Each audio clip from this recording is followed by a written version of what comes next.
been thinking recently about what makes a man and what makes a woman a woman. I've heard of a lot of definitions of these words, and I've thought of a few on my own, and one of the ones I thought of on my own is actually the one that I've found most useful when understanding my own and other people's genders, even though it's probably already out there and someone else has probably already thought of it, but I've never heard anyone else propose it. So I'm curious if I'll be able to convince anyone else that this is a good definition, or if anyone else will be able to point out a problem with it that I hadn't thought of. To do that, in this video, I'm going to go through all of the definitions of gender that I could think of or find, and my problems with each of them, in order of most wrong to least wrong, according to me.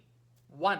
Gender as genitals. Men have penises and women have vaginas. According to this view, trans people become the gender they identify as the day they have surgery on their junk. Also, imagine a situation where a person gets in a horrific accident where his genitals are injured, and he wakes up to discover that, against his will, the doctors reconstructed a vagina for him since his dick was gone, and they're all like, "Have fun living as a woman, ma'am." But he's lived his whole life as a man, and he doesn't want to change everything up just because he got in this weird accident, so he goes on living life as a man as if nothing had happened. My gut says that this guy is a guy, but if genitals are all that matters, then it doesn't matter what I or you or him or anyone else thinks. He's a woman now. So yeah, this is the worst definition. 2. Gender as chromosomes. Men have an X and a Y chromosome, while women have 2 X chromosomes. This definition gets around my earlier example, but it raises new problems. For instance, say scientists came out tomorrow and said, "Turns out we were wrong, DNA doesn't actually exist. That whole thing was a hoax. Sorry, everyone." I know it's a bit of an extreme example, but if this happened, and if you believed the scientists when they told you that DNA doesn't actually exist, would this mean that men and women no longer exist? Would it mean that gender is no longer an intelligible idea? For another example, say you take someone who has a vagina and who's been raised as a girl her whole life and everyone calls her a girl and she looks like a girl and she goes by she, her pronouns and everything. But then you do some blood work and find out she has a Y chromosome. And this isn't a hypothetical either. This exact thing happened to a woman named Maria Patino. I don't know about you, but I say that if someone looks like a woman and sounds like a woman and smells like a woman and society treats her as a woman and she wants to be considered a woman, that's a woman. It doesn't matter what shape the molecules in her cells are. 3. Gender as body hair. Men are people with XY chromosomes and penises and testicles and male hormone levels and male fat distribution and relatively large amounts of body hair, while women are people with XX chromosomes and vaginas and uteruses and female hormone levels and female fat distribution and relatively small amounts of body hair. Within this view, you are more or less man or woman depending on how many male or female traits you exhibit, which is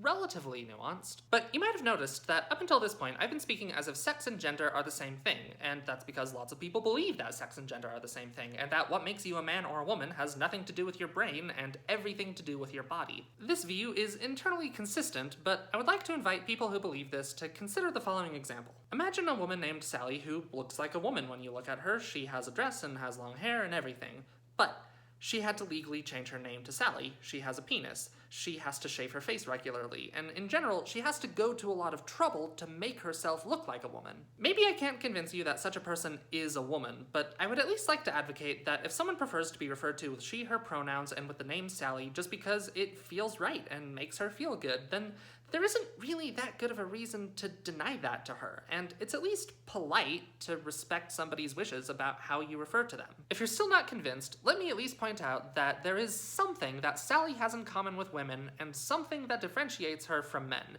and whatever that thing is, I am going to call it gender for the rest of the video. 4. Gender as soul. People have souls, and those souls are either male or female. This explains why some people just feel like men or women, and it also explains why some people who look like men or women claim to be the other one. Their souls and their bodies are mismatched. I might score this definition higher if I believed in souls, but I don't, so this idea doesn't do a lot for me.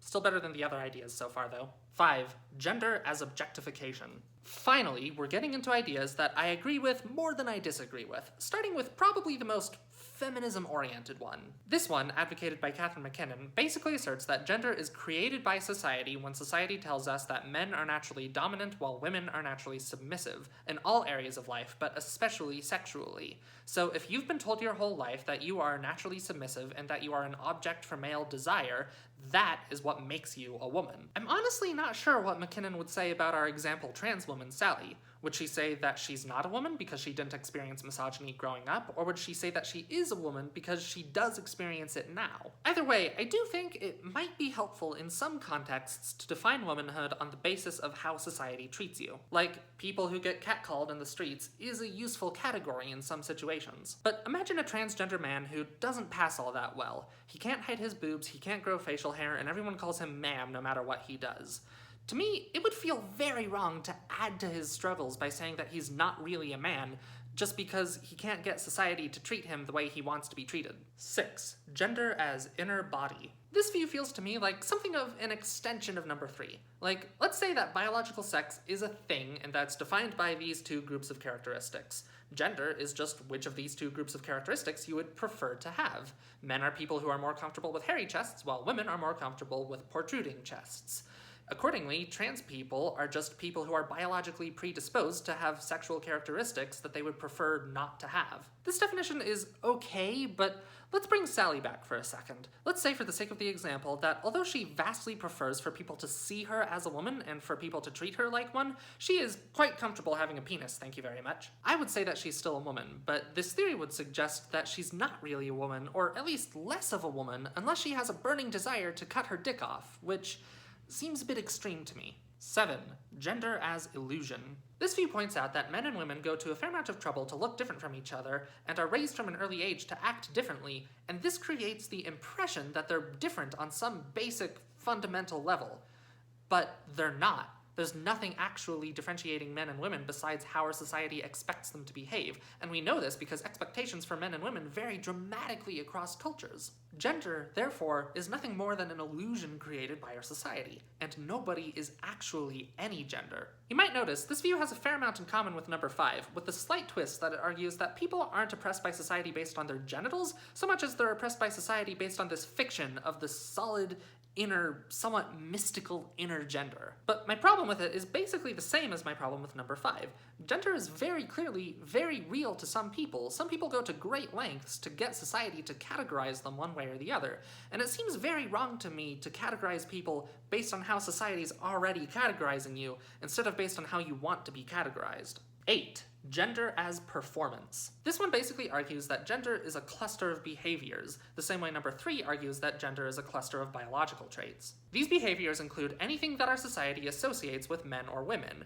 Wearing dresses, growing your hair long, painting your nails, going by she, her pronouns. None of these individually makes you a woman, but all of them together do. This comes with the slight issue that if a woman cuts her hair short and wears baggy pants and boots all the time, and never does anything feminine like painting her nails or whatever, then that makes her less of a woman whether she likes it or not, which again feels kind of wrong to me. And finally, the one that I would like to propose and argue for, number 9, gender as desire. Firstly, I'd like to point out that we already have another use of the word gender, and that's as a verb. To gender someone is to assign them a gender, either mentally or verbally or however. We gender people subconsciously all the time. All you have to do is look at someone and your brain immediately goes man or woman. My proposal is simple. Your gender identity is your relationship to how people mentally gender you.